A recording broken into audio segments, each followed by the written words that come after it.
Hello and welcome back to my channel. I'm JC and today I'm going to be discussing 7 things to think about before you sign your first publishing contract. Now, I've spoken here before about my first novel that I've had published. It was back in 2008 and that was a long time ago. I'm old, y'all. So it was 2008. My daughter was 3 and I had got an offer for someone to publish my first novel. I went to a book signing at Borders bookstore back when there used to be a Borders. That was my favorite place to go to write and network with other authors. But it was a book signing and I met an author there and we got to talking about the premise for my story. She said it sounded interesting, so she told me to send her my work to look over. When I sent it to her, she had forwarded it to a friend who owned a publishing house, a small publishing company. I'd rather not mention the name because I believe it still exists. I don't think it's gone out of business, and I don't want to disparage it because my experiences are obviously going to be different than other people's experiences that have published under them, and they might have had a better experience than I did. Anyway, I was younger. I was excited. Someone wanted to publish my work and someone thought the story was as good as I thought the story was. And my editor thought the story was. So, I didn't think a lot of things through and I made a lot of mistakes looking back now. I see them more now as lessons that I've learned from, but back then, there were some things I wished I had done differently. Some questions I wished I had asked. Probably wish I would have actually read the entire contract through, but that's a whole separate thing. So here are 7 things that I came up with that if you are signing with any type of traditionally published company, you probably should think about these things before you sign that contract, because once you sign it, you have to adhere to every detail of it, whether you read the details or not. So number 1, don't let your excitement cloud your logical reasoning. And what I mean by that is don't get so caught up in the idea of being published, as I did, that you don't think things through, read the fine print of the contract, think about whether you're getting the better end of the bargain, or at least recouping, all the benefits that you feel you should be recouping. Don't get so caught up in the idea of being published that you don't pay attention to what it is you're signing. How many years are you giving away of your book? Because after a certain amount of years, you get the rights back to your book, but there's different companies have different time limits, and you don't want to be waiting forever if for some reason the book isn't selling as well, to get your rights back. I had to wait 5-6 years. I think it was 6 years that I had to wait in order to get the rights back, so that I would be able to republish my book again once we saw that it wasn't really selling well, or selling as well as it could have been, because it's a good story. And that's not just my bias that's saying that. So I just would caution you to think about what you're signing. Number 2, know what is expected of you and communicate what you expect of the company. You don't want there to be any surprises. When I signed, I was naive enough to think that they were going to be in charge of the marketing, because I just wanted to be the creative part and leave the marketing and all the business stuff to the company and the business people. And that was a bit naive.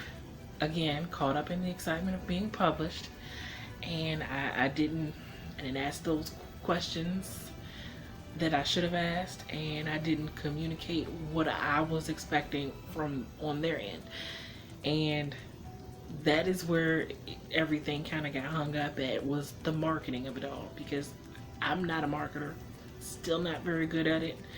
I've learned a lot since then because of that experience. Social media, it's 2008, so social media wasn't what it is now. Facebook had only, I think, just really started catching on. People weren't really, there was still MySpace. That's the time we're talking about. So you didn't have to be all about social media if you didn't want to be back then, but it was a good tool to use. But I wasn't fluent in social media. I'm still barely catching on. So you should communicate what you expect from the company up front, once again, before you sign, and make sure you understand what they expect from you. Number 3, understand that you are going to have to do all of the things that you probably don't want to do. Unless you are a person who just loves marketing, loves the business side of things as well as the creative side, it's not going to be something that you want to do, but it is going to be something that you have to do and you have to think about, especially in today's age and age where everything is on social media. If you're not good in marketing, you need to get good at marketing. You don't have to be an expert. If you have the money to hire someone, then that's great. If the company is not going to do it for you, you have to, and even if they are doing it for you, my experience taught me that you're still going to have to do the lion's share of the marketing, of the putting yourself out there. And that was another thing. I've always been an introvert, mostly. I can fake being an extrovert for a short period of time, but it only lasts for so long. I'm mostly an introvert, and I don't like necessarily putting myself out there. I'm not a person who likes crowds. I have anxiety issues and things like that. So putting myself out there on Front Street was not something that I wanted to do. It's still something that I struggle with. It's out of my comfort zone, but I want to be successful at this, so it's something that I'm gonna have to do. So everything you thought you weren't gonna have to do, put that notion out of your mind. You're going to have to do it. Marketing, social media, you're gonna have to talk about yourself. I know it's weird to interject in a conversation stuff about your books and stuff about your writing, but you want to sell your books, gonna have to get good at it and learn how to weave those things naturally into the flow of the conversation. Be vulnerable, be open. There's nothing wrong with that. So I'm learning here on AuthorTube. Number 4, realize it's not going to be as easy as you think it's going to be to become a best-selling author, even if your story is amazing. Again, this ties back into marketing and being able to sell yourself. No one knows your story but you. So if you don't put yourself out there and you don't market your story, who best to market your story? Yes, the company. That if you get a company like Simon & Schuster or a big company that can afford all the marketing, that's great. But they still don't know the story as well as you. Even in reading it, editing it, and all of that, you're the one who created the story. So you're the one who knows it best. You are the best person to sell this story. So if anyone is going to read this story, it's going to be because you sold it to them. And that's not an easy thing to do. Most writers are introverts. Not all, but most of them are. So it's not easy for us introverts to boast about ourselves or talk about our stories, even if we think they're amazing.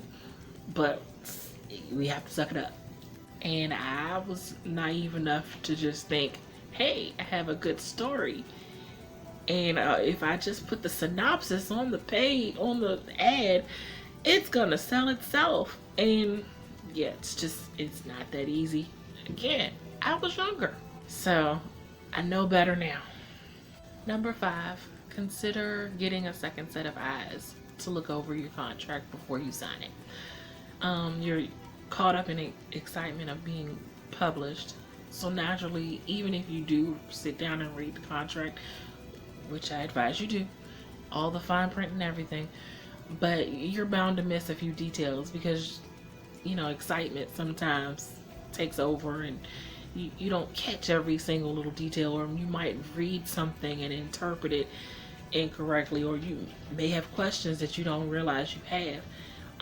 If you have a friend that's a lawyer, or a friend with legal knowledge, or even just if you have an agent, get them to look over any contract before you sign it on the dotted line.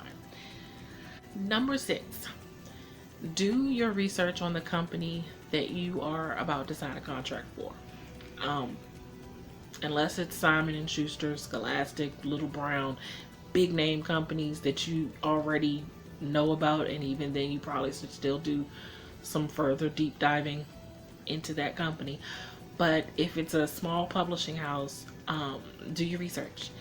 Not saying that the company is doing anything shady, but they may have certain practices, or they may not do something that you're looking for, that you're expecting from them, and you need to research what they do for their other authors. Are they marketing them the way you want to be marketed? Are they doing enough press for them that you would want to be done for your book? Because arguably the same thing they did for the other authors is pretty much what you're going to get for your own book. In my case, again, it was naive to expect them to do the entirety of the marketing. They were a small publishing house, and they weren't Simon & Schuster, so I should have expected to have to do some marketing. But there were interviews that they set up for me to do that got canceled at last minute. There was press that I was seeing other authors getting, but I wasn't getting. And they were debut authors as well, so it had nothing to do with them being having multiple books already with their company. They were also debut authors, and I felt like I should have been getting that press. They didn't, in my view, they didn't do all that they could do on their end as far as marketing. The books I sold mostly came from me buying a bulk amount of books and selling them myself out of the trunk of my car, or at local places that I went to. And that's fine, but I feel like there were interviews that were missed, ones they set me up for that got canceled at last minute. In my view, it was a mess. But again, that was my experience, and it also probably has to do with what I was expecting, which I didn't communicate to them up front. So that's on me. And looking back, I can see that was a lesson that I needed to learn. But make sure you research your company that you're about to sign with, and if you can get in touch with some of the other authors, see what their experience is like. Are they happy with their company, or are they just stuck because of the contract? So finally, number 7, understand that once you head into the phase of publishing, be it self-publishing or with a small press or with a bigger press, you're no longer able to just be the creative and not think about the business side.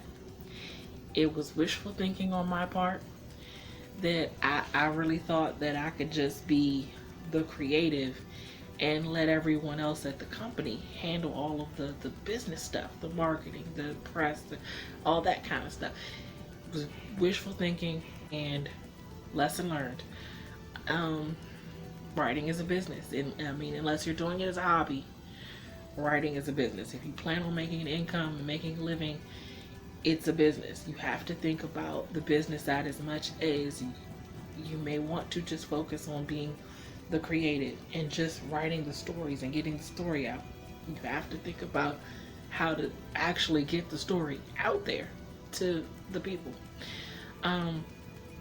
So unless you are ridiculously rich, or you have the money to pay people to worry about the business side, I know I don't, but if you do, then you are lucky and very fortunate. And if you can, that's awesome, because I would love nothing more than to just completely focus on writing the story and let someone else deal with doing the cover and the marketing and the press and all of that stuff. But until you are ridiculously rich, you cannot just be the creative. You'll have to split your time and balance being the business person that gets the writing out there and doing the creative work as well.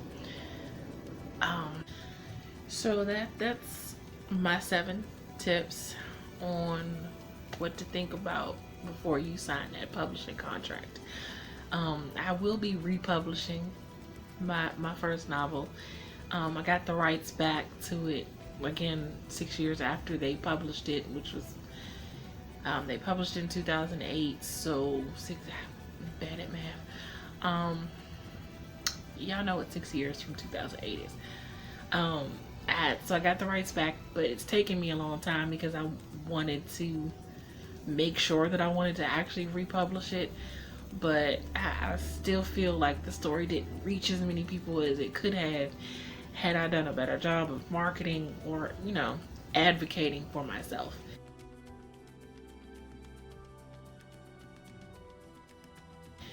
So I'm republishing my story. It's a really good story. The people that did read it actually want me to write a sequel, which I hadn't planned on it, but I may give thought to it since there is a few requests, quite a few. So I'm gonna republish that this year as soon as I get a new cover art for the novel. But that's it for me for this video. If you like my videos and are interested in seeing more of my videos, make sure you click the like and subscribe button. And until next time, I hope you have a blessed day. Bye.